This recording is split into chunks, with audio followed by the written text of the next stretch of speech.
Hello friends, இப்போ France fry எப்படி பண்ணுறதுன்னு பார்க்கலாம் வாங்க. கடாய் வச்சு எண்ணெய் ஊற்றிருக்கிறோம்.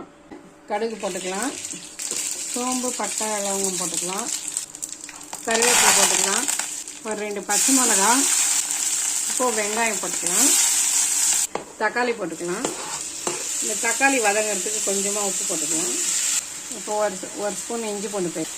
வெங்காயம் தக்காளி வதங்கிச்சு. மஞ்சள் தூள் போட்டுக்கலாம், மிளகாத்தூள் போட்டுக்கலாம். நான் ஒரு 5 ஸ்பூன் போடுறேன். 1 கிலோ எறா இது. உப்பு 1 ஸ்பூன் போட்டுக்கலாம். க்ளீன் பண்ணி வச்சிருக்கிற எறா போட்டுக்கலாம்.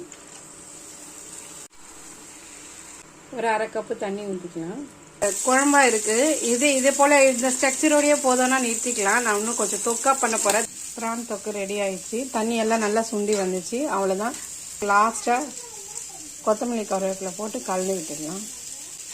ஒரு சூப்பரான ப்ரான் தொக்கு ரெடி.